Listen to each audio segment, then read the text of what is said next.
Welcome to Stuff You Should Know, a production of iHeartRadio.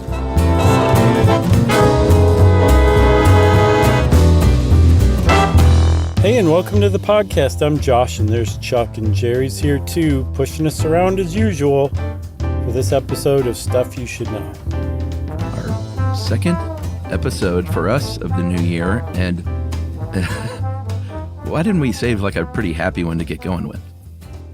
I don't know. Probably because we knew we were going to be so bummed out after Jonestown. We needed something that was a pick-me-up. And what's crazy is this story actually is a pick-me-up compared to Jonestown. Oh, boy.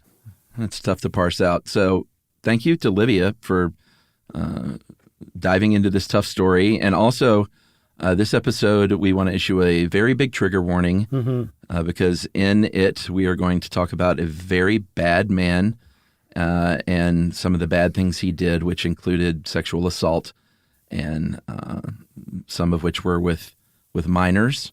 So trigger warning. Know that going in. There's no way around it. There's very few stories that have like a clear-cut villain. But this is one of them. Oh, yeah. And the villain, who's also the center of our story, the person at the center of our story, is a man named Ken McElroy. Yeah. Which, I mean, all you need to hear is that name, really, I think. And it kind of just puts a weird chill down your spine that you can't quite identify yet. Yeah, this is a story that you may have heard of before. There's no shortage of content about Ken McElroy. There was a book written in 1988 by Harry McLean, a crime writer, called In Broad Daylight, you know what's coming, A Murder in Skidmore, Missouri. There was a documentary just a few years ago in 2019 called, a documentary series actually, called No One Saw a Thing, of which I watched the first episode. How is it? I didn't get a chance to yet. Well, we'll talk about it. It's okay. It's got great. Like a 7+ on IMDb. That's really saying something. Yeah. Chuck gives it a 6-. Okay. Still, it's not too bad. It's okay. I mean, not a ton of light was shed, so maybe it's because if I went into it blind, it might have been a little better. Gotcha.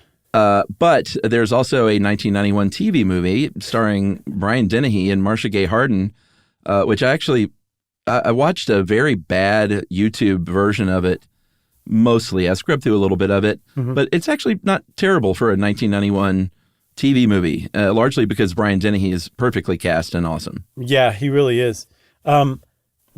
I don't understand why they changed the names. Did Harry McLean change the names for In Broad Daylight? I didn't read the book, but I don't know. Sometimes they do that with TV movies. Huh. Well, regardless, protect the innocent, you know. I scrubbed ahead to the last probably 30 minutes. Saw the good stuff. That's kind of all you need. And you're right. Brian Dennehy was great in it. And Marcia Gay Harden did a great job at the really important point. Yeah, she's a tremendous actor, as was Dennehy, R.I.P. Brian Dennehy. So Ken McElroy, he was from Skidmore, Missouri. That's where this story takes place. He was the 15th of 16 kids, from what I saw. He was born in 1934. And you can be the wealthiest person in your state and have 16 kids, and you're still going to be hard scrabble. Sure. His dad wasn't the wealthiest person in the state, so the McElroys grew up kind of doing what they could to make their own way. And Ken himself, I saw either he made it up to age 15 in school, which is a surprising statistic to me after I know a little more about him. I also saw that he was illiterate, which I would definitely believe more than the fact that he made it up to age 15 in school. Either way, at a young age, he started taking up crime. You get the impression not just out of necessity, but also probably out of a certain amount of pleasure. Yeah, and this was, to frame it, in the 1940s. He was born in 34. So by the time he was criming, it was the 1940s. One thing we should mention is, and I'm glad Livia dug this up, and this is no way excusing any of his behaviors, but when he was 18 years old, he was working construction, and there was an accident where some very heavy cribbing fell about 30 feet and hit him in the head. He had a construction helmet, but it cut his scalp, so it clearly provided minimal protection. And he said that he had a steel plate implanted and had episodes of like blackout episodes and pain throughout the rest of his life. And it should be noted that one common denominator in many cases of sick people who do awful things is head injury when they're younger. Uh-huh. So that very well may have been the case. Again, not excusing anything he did, but we're trying to paint a full picture here. He was like a modern-day Phineas Gage. Yeah, exactly. And like you said, it seemed like he enjoyed criming from a young age. He was a pretty this is before the accident even. He was a pretty disturbed young man. Yeah. Safe to say? Yeah, I would definitely agree with that. But he did do stuff. He wasn't just like a layabout. Like he was a kind of an industrious criminal. He also trained hunting dogs. Uh-huh. He was a dealer of antiques, a buyer and seller. Mm-hmm. But more than anything, he was a cattle rustler. Apparently, the year before his death, the county that Skidmore is in, Nottoway County, mm-hmm. the cattle thefts were 6 times that of any other place in the state. It led the state in cattle thefts. And apparently, a lot of that was Ken McElroy. He was flush with cash. He would buy new cars. He could support, he ended up having at least 10 kids, could support them all. He had a lot of money, and all of it essentially was from crime because he had a tiny little farm and he wasn't making much, if any, money off of that. He was making it from stealing. Yeah. And when we say he had a lot of money, it's not wealth. He had the kind of money for a criminal in the 1960s in Skidmore, Missouri. He had Skidmore money. Yeah, which is to say, I hope there's no Skidmoreans. There's a couple hundred of them. Well, listening to us? Yeah, I just assume the whole town listens to us anyway. They're probably so sick of the story. But he's the kind of money guy that like he always had like a few grand in his pocket with a big fat money roll. Yeah. Like that kind of dude. He was a big guy. He was like 6'2" or 6'3", mm-hmm. had this sort of, here again, kind of like Jim Jones, men of the time, had this jet black hair and these huge sideburns. He was imposing, but he picked on people smaller than him. He picked on women and children and young girls and took advantage of all these people. Yeah. And he was arrested and charged at least 21 times without being convicted. And if you're thinking like, how in the world does that happen when like people know he's committing crimes, mm-hmm. he's getting arrested of committing these crimes, it's because he had a very, I guess, good, slippery attorney named Richard Gene McFadden, who was supposedly a mob attorney in Kansas City. And upon their first meeting, he was like, "You can't afford me." And McElroy said, "Let me be the judge of that." Pulled out that big, fat roll from his pocket, threw it on the desk, and McFadden was delighted to have him as a cash-paying client who listened to him. Yeah. So McFadden was so good at getting him off. Actually, they worked together. McFadden was good at getting him off, but he probably wouldn't have been nearly as successful if Ken McElroy hadn't have been also a very active participant in getting himself off. Yeah. So Gene McFadden would get delay after delay, all these procedural delays to just really put as much time between Ken McElroy's arrest and the actual trial date as possible. And then Ken McElroy would get busy intimidating witnesses. And if it got closer and closer to trial and a jury was impaneled, he would intimidate the jurors. He would threaten their lives. He would threaten the lives of their families. He would threaten to burn their houses down. He would threaten to kill them. He would threaten not just with words.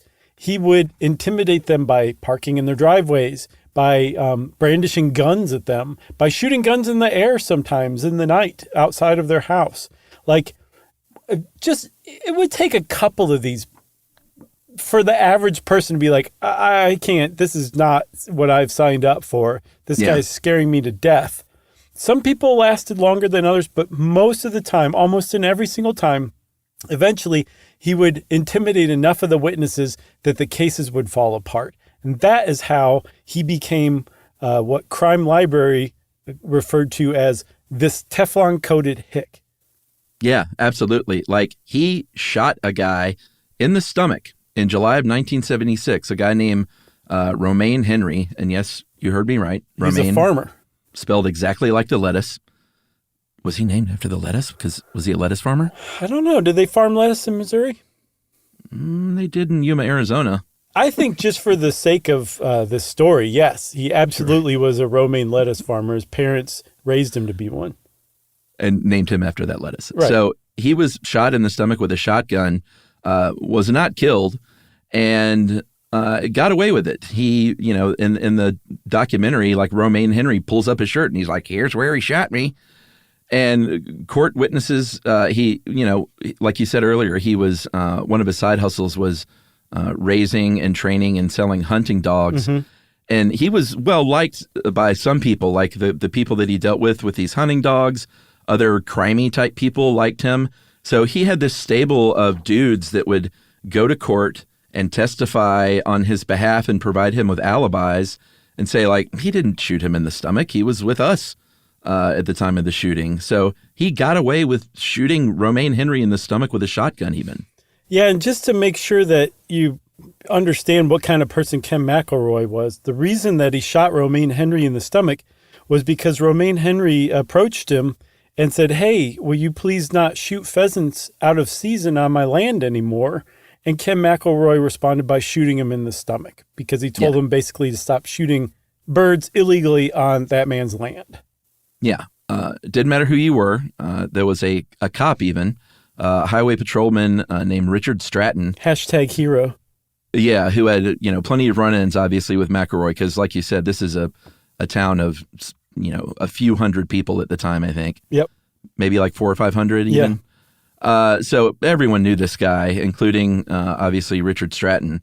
And he had a bunch of run-ins, and so McElroy started threatening his home and his family. One day, his wife, Margaret, was on her way to church. She got in the car to go to church, and McElroy walks up to the car, puts a shotgun in her face.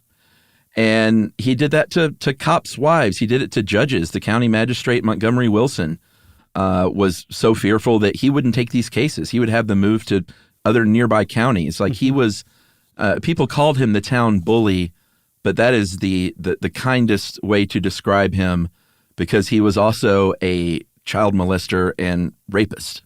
Yeah, I say we take a break and then come back and talk about this. All right, we'll be right back.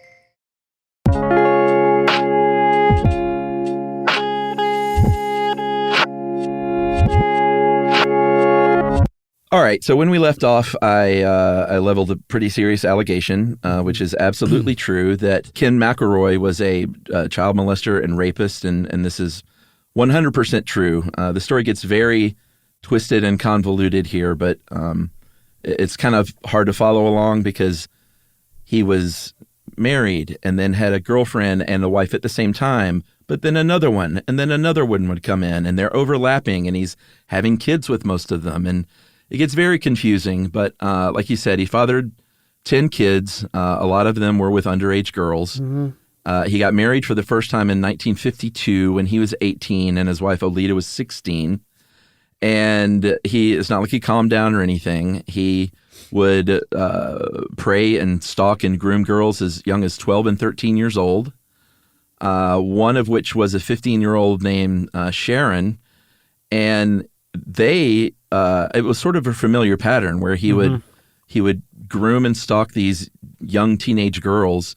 He would abuse them, he would rape them, and threaten them with death, and somehow end up with them. And not somehow, through coercion and threat and intimidation. Yeah, he would be married already, and like you said, he'd be stalking and raping and abusing some other younger girl at the same time. And then inevitably, when charges were about to be brought against him because of his rape and abuse, and in one case shooting of one of the girls, he would convince them to marry him. He would go to his wife and be like, "We have to get divorced because I got to marry this girl so that she won't testify against me." And he would be successful. And if they refused at first, he would use those same tactics that he used to intimidate witnesses to intimidate these girls into marrying him and becoming his wife. And then astoundingly, he would go find a younger girl and start the whole thing over again. Like, this guy got married more than once to keep the girl that he was raping from testifying against him, because back then a wife couldn't testify against her husband. Yeah. So, I mean, we don't need to get into every single one of those details, but suffice it to say, this was happening over and over and over remarkably. Sometimes, obviously these girls' parents would put up a fight and get involved. And he would intimidate and threaten them to the point where at one point and this is the wife he had sort of when the final incident went down, Trina McLeod, who he got together with, this is just so sick, when she was 12 or 13 years old, was like picking her up from the school bus. Yeah. And school officials were like, something's going on with this creep. No one ever did anything. Got her pregnant at 14 and moved her into the house he shared with the previous young girl that he was with. So he had a son with Trina in 1973 and a couple of others with this young girl, Alice, and went to Trina's parents' house. They obviously are saying, like, you can't keep our daughter like this. And he held them back at gunpoint, brought the girls back, continued to abuse them, and then eventually would burn down the house of Trina McLeod's parents and shoot and kill their family dog. Yeah. Is he a bad enough guy at this point? Right. Dear listener? Apparently he, somehow Trina ended up being treated by a doctor somewhere or other, and the doctor got the story out of her, and the doctor was like, "Wait, can you tell me all that one more time?" And I guess she did, and the doctor called the authorities, and this time McElroy was in a lot of trouble, and they took Trina to child services and took her to a foster family, and he started stalking the foster family and stalking their biological kids and threatening to rape and kill them. And that foster family would not give in. They were protecting Trina up until the time Trina's like, "All right, I forgive you. I'm going back to you." And I'm sure that foster family was like, "Oh my God, I can't believe this. Like, you can't make that decision." And she did. And he got away with it yet again because he got her to marry him to keep her from being able to even testify against her. And Gene McFadden, in a show of just how sleazy lawyers can be, served as the witness to their wedding. I think she was 15 at the time. And at the end of the ceremony, got her to sign a document saying all the things she told that doctor were lies. And they lived as husband and wife. That's right. So this was his final wife, young Trina McLeod. He apparently got her parents, because, you needed to have permission to get married at that age. And her parents acquiesced because he threatened to burn down the new house that they either bought or built. Mm-hmm. And this is where I get to the documentary. Like, a lot of it should be taken with a grain of salt, because some of the local townspeople they interview are clearly sort of just maybe don't have all the facts straight, because someone in that documentary said that he burned their house down again and shot their other new dog. And I didn't see anywhere else where that happened. I think it was just a threat or whatever. He killed a monkey too. Right. That's what I heard. The deal with the documentary. So this is going on. He's terrorizing this town. Everyone knows he's an awful guy. He's it can't be overstated what an awful creep that he is. And creep isn't even, that's way too soft to describe a guy like this. Mm-hmm. Finally, in 1980, he sort of pushes his luck, as Livia would call this section. Things kind of come a little bit to a head. There are these local shopkeepers. They ran the B&B grocery there in town, Lois and Ernest Bowenkamp. Mm-hmm. And they apparently his kids would go in there and shoplift all the time, his very young kids. And one of his young daughters, her name was Tanya, I'm not sure how that's pronounced. I'm guessing Tonia. Tanya was like 4 years old and was stealing candy from the store. They confronted this young girl, and of course, McElroy wouldn't stand for that. So he starts up with his usual routine, parking outside their store, staring them down, brandishing a shotgun and carrying it around with him. And in July of that year, McElroy approached Bo Bowenkamp, the grocery store owner. They had a brief conversation, and he shot this 70-year-old man through the neck, again, not killing him, but wounding him. Yeah.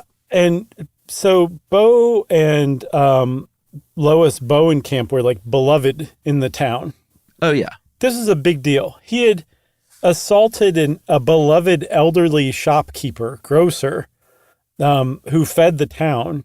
And even McElroy knew it was a big deal. He fled. He tried to get out of the state. And you mentioned Richard Stratton, the Missouri Highway Patrolman, who had run-ins over and over and over again with Ken McElroy.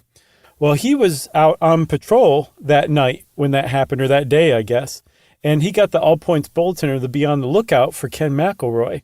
And at the time, the sheriff's office, the rest of the highway patrol, they were setting up roadblocks, looking on every highway that they could for Ken McElroy. But Richard Stratton said, no, I know this guy. He's got a police scanner. He knows exactly where they are. He's going to take every back road he can find to get to Kansas and get out of the state and lay low for a while. And Richard Stratton said, I know he's going to have to go through Fillmore, Missouri to get to Kansas, and I'm going to stake that place out.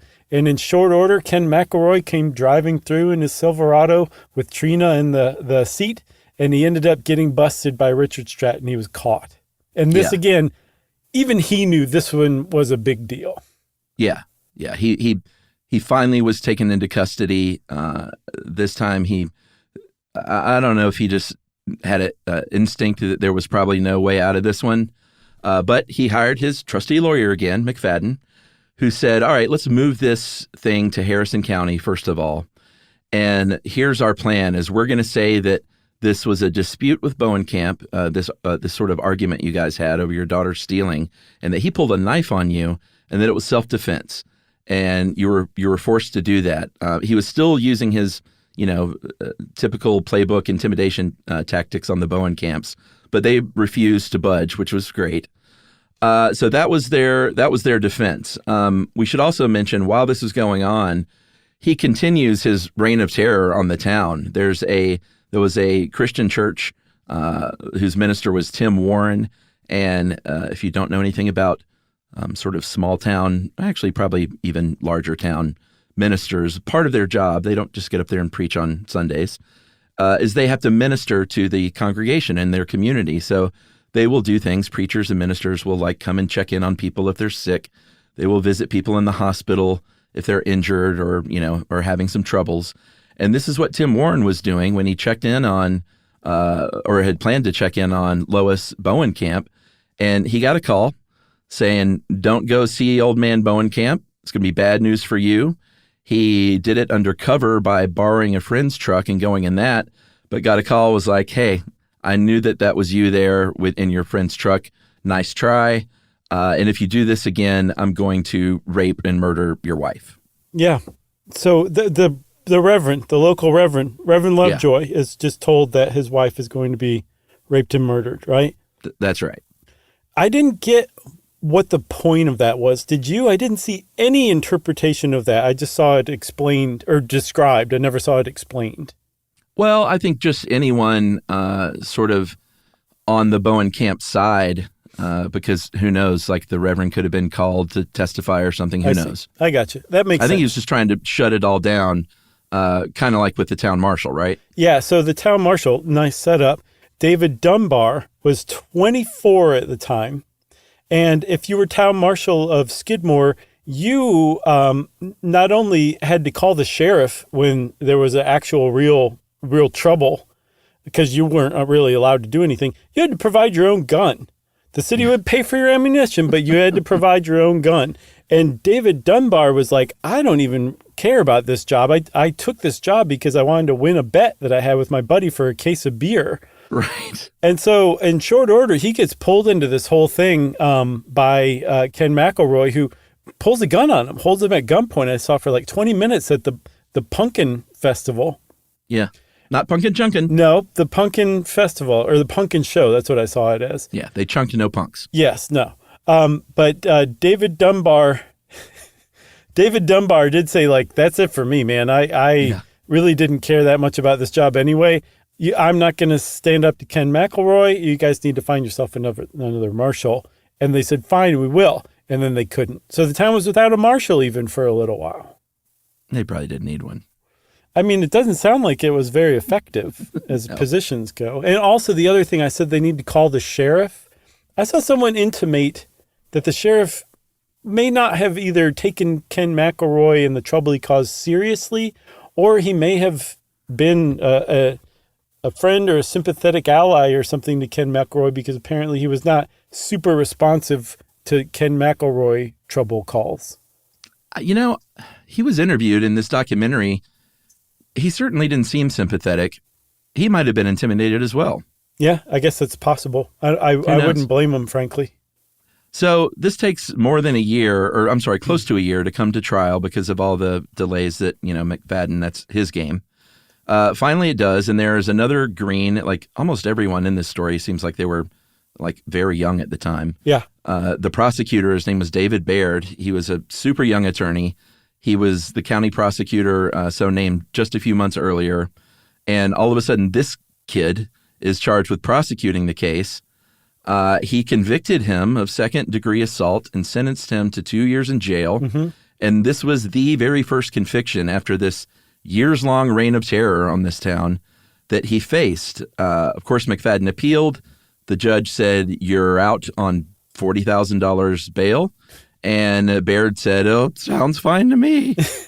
Yeah. So, like, after shooting Bo Bowenkamp, getting caught by the highway patrol, he gets let out on $40,000 bond, which he probably paid his bail in cash from his pocket. And the town was like, you've got to be kidding me. Like, you let this guy free. Okay, we'll hang in there. We're just going to ride this out.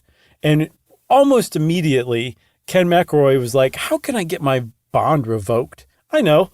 I'll go show up at the local tavern in Skidmore, the D&G Tavern, and I'll bring an M1 carbine rifle with bayonet on me, and I'll talk about how I'm going to use it to finish off Bo Bowenkamp in front of everybody in the bar. And that's exactly what he did.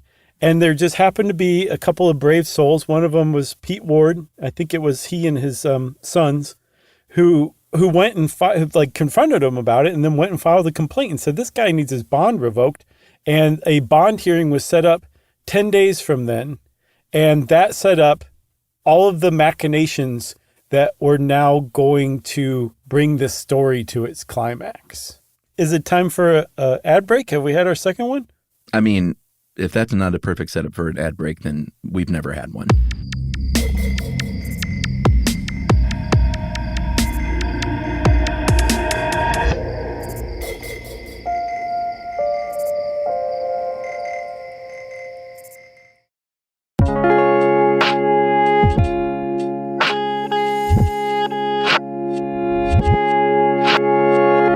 So I said that Ken McElroy has basically just brandished an arm. He's walking around town talking about he's going to finish off the guy he's been now convicted of assaulting, but he's out on bail. And Pete Ward and his sons go file a complaint, and a bond hearing to see if his bond should be revoked is set up for 10 days. And those 10 days pass, and on the 10th day, the day of his bond hearing, a group of farmers around town who have just had it up to here with Ken McElroy come to the American Legion Hall to basically go to court with Pete Ward and Bo Bowenkamp and show solidarity, but also show that these guys are protected. You better not mess with them. Yeah, absolutely. By most accounts, it was most of the adults in the town were at this American Legion Hall meeting. I think there were like a little over 100 adults maybe living there, and It seemed like 80 of them were at this American Legion Hall meeting. Yeah, there was a lot of people there. So they find out there that McFadden had gotten that hearing delayed, that bond hearing delayed for 10 more days. Man. So instead of July 10th, it's going to be July 20th. They called the sheriff, Danny Estesen, that we talked about, and he basically said, there's nothing that we can do about it. And this is where I think that maybe, I don't think he was friendly to McElroy. I think he was just a law-abiding sheriff that was like, what do you want to do? Like, go kill this guy in the street? Like, we can't do that. All we can do is keep tabs on this guy and, stick together is probably a good idea. So they said, that's a great idea. We should form a large group and stalk him, follow him around. There's strength in numbers. If we get enough of us together, like, what's this guy going to do? Kill all of us? Right. There are some people that were at this meeting that was like, no one was talking about doing anything more than that. Other people said, yeah, there were some people that were so, pissed off about all this. They were like, we need to take matters into our own hands, vigilante style. Mm-hmm. And they found out at this meeting that he's back in town with his wife. They went to the tavern, the D&G Tavern. It's still morning, mind you. They're in there drinking, and they all go down there. They walk in there as a group and fill this tavern, about 50 to 60 people, and it's clear what's going on. McElroy would not be intimidated. He did leave, but he apparently just sort of thumbed his nose in their faces, bought a six-pack to go, and was like, let's get out of here, Trina, and walked out. Yeah, so this crowd was like, okay, I kind of like this following this guy around, watching his every step thing. And they actually walked out of the bar with him.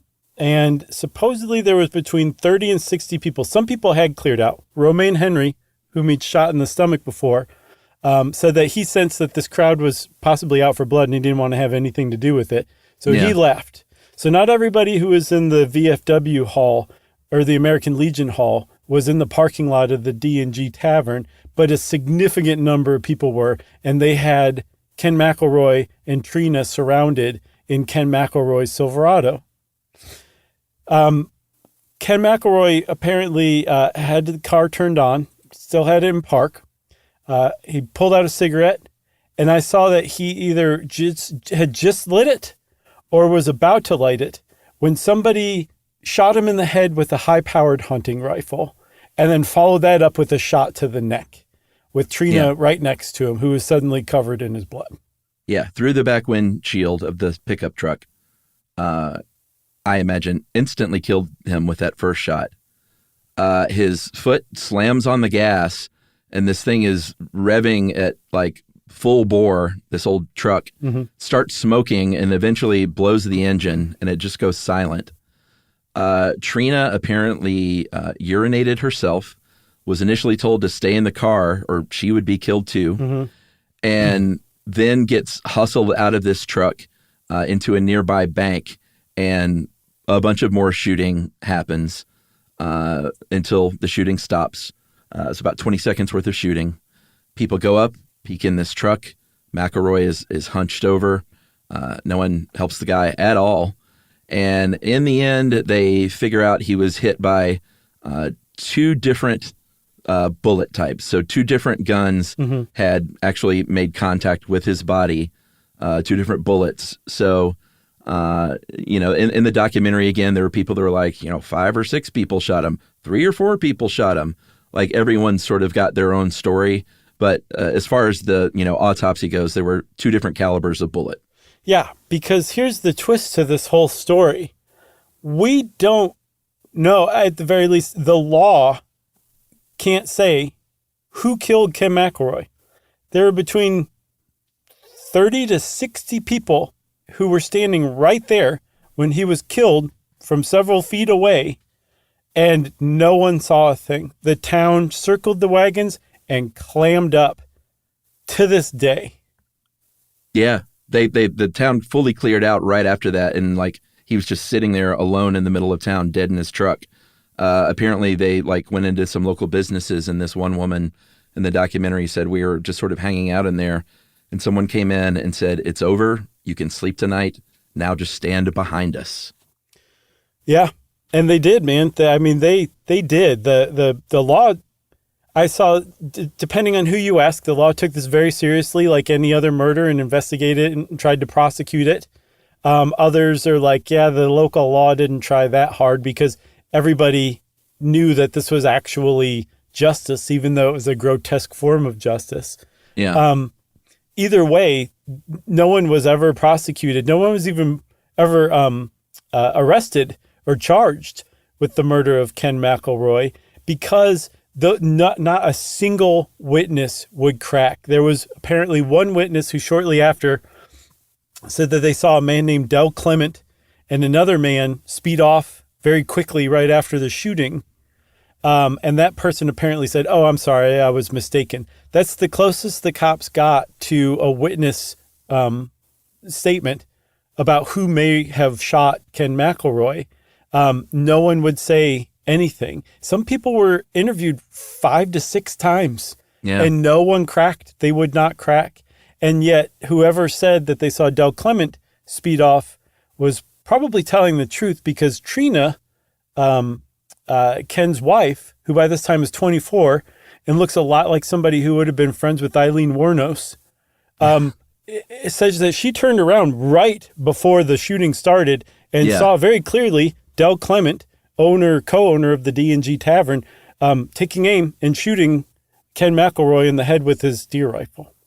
Yeah, he was not only the owner of the tavern, but he had livestock that had been pilfered. Apparently, he was a big hothead, and I get the sense took great pleasure in pulling that trigger, is the sense I got. There was a lady in the documentary, and again, this is the grain of salt, that said that the main gun was thrown in a river. So I was like, oh, very interesting. I hadn't heard that anywhere else. But she also said right after that she heard that they had McElroy's head in a head somewhere in a freezer thing. So they couldn't do like more, I guess, bullet ballistics work or whatever. Yeah, you couldn't find it because it was stolen by a monkey. Yeah, I don't think that happened. There was another guy in there named Britt Small. And I get the feeling they just kind of gathered up whoever was still around and was like, talk to me. And Britt was a local guy, a Vietnam veteran, who was like, you know what? The only mistake they made is that they let Trina live. I would have killed him in his driveway. I would have ambushed them both, killed her and him, and burned his house down. That's what I would have done. Well, if you read newspaper accounts, like immediately after, the Kansas City Star had a couple of articles like the week after, like she's scared to death, or she sounded scared to death that she was going to be next, or that her kids were going to be murdered.